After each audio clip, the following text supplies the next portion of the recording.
In our house, there was only one son, and it was my sister, Clara. From the moment she was born, my parents adored her with a devotion that bordered on religious. I was the shadow, the practical one who cleaned the messes Clara left behind. When I married and moved to the coast, they barely checked in. But when I became pregnant with my son, Leo, their indifference curdled into a strange, suffocating interest. It wasn't love for me, it was an obsession with the child. Clara had always been the center of their world, yet she was flighty and unable to settle.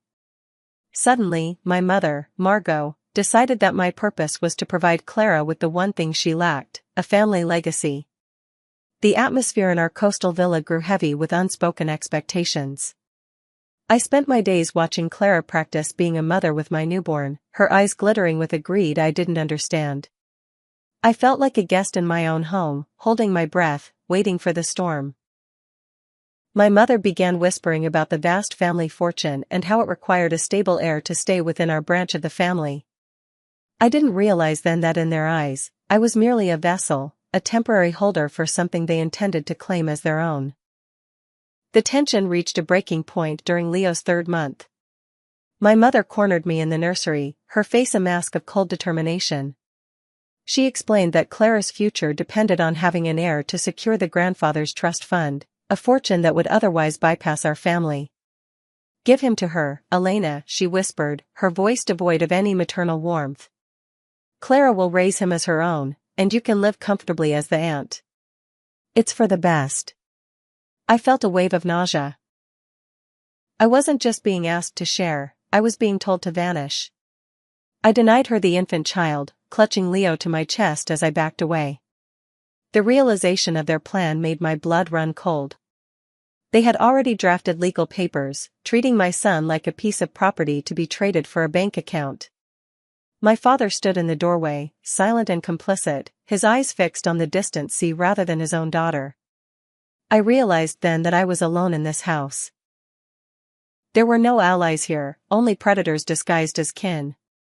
I began to plan my escape, but every exit felt watched, every movement monitored by a family that saw my motherhood as a mere obstacle to their financial gain. I knew I had to leave that night, before their desperation turned into something physical. I tried to slip away during the quiet hours of the afternoon, carrying Leo in a small wrap against my heart. I reached the top of the grand marble staircase when my mother appeared from the shadows of the hallway. Her face was distorted with a rage I had never seen. "Where do you think you're going with her, child?" she hissed. I stood my ground, my voice trembling but firm. "He is mine, Mother. He will never be Clara's."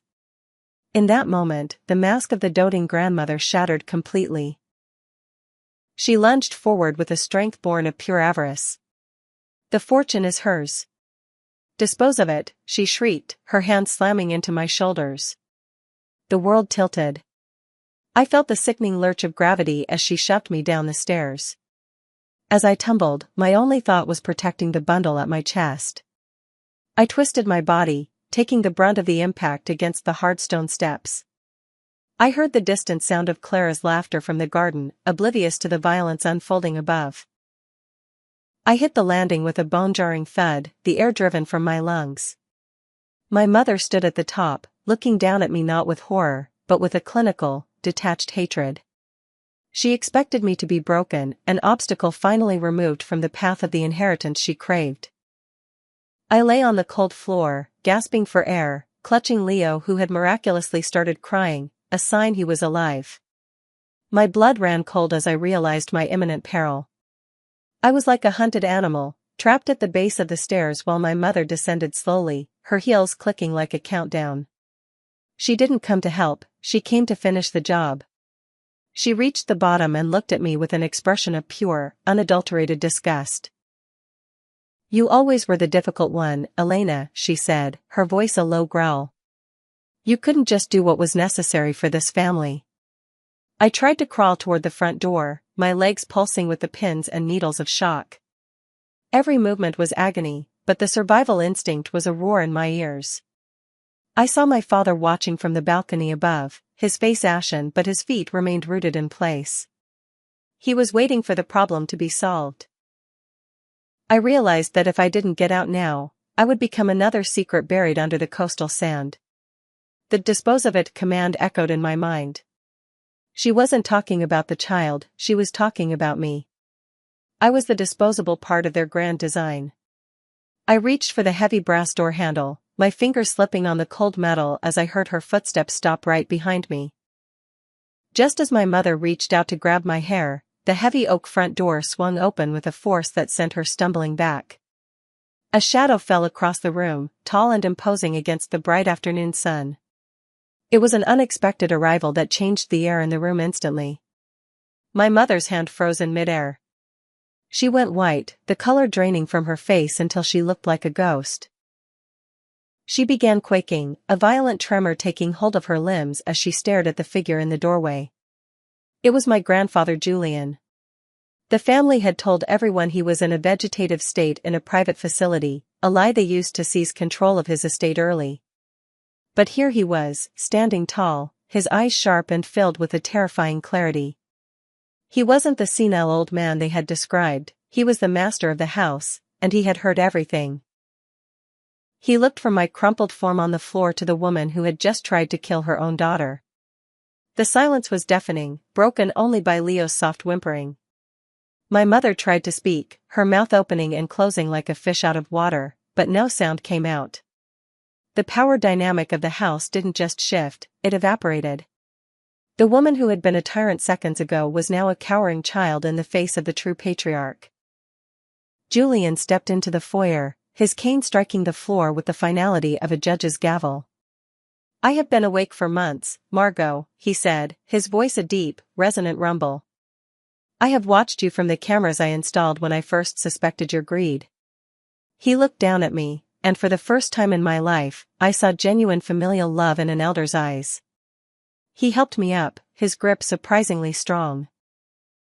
My father scurried down the stairs, trying to offer excuses, but Julian silenced him with a single look. "The fortune was never for Clara," Julian declared. "It was always for the one who valued life over gold. It goes to Elena and her son." My mother collapsed onto the bottom step, the same place where she had hoped to see me dead. She was a broken woman, her dreams of the inheritance turning to ash before her eyes. Julian had already called the authorities. The letters and evidence of their attempted fraud and my attempted murder were already in their hands. Within the hour, the house was filled with the blue and red lights of the police. My parents and Clara were escorted out, leaving the villa to the only ones who truly deserved it. I sat on the patio overlooking the sea, Leo safe in my arms. The long shadow of favoritism was finally gone. I was no longer the girl in the dark. I was the heir to a new beginning, and my son would grow up knowing he was loved for who he was, not what he represented. I added a section about the grandfather's intervention and removed the parents' influence on the household. "Let me know if there is anything else I can help with,"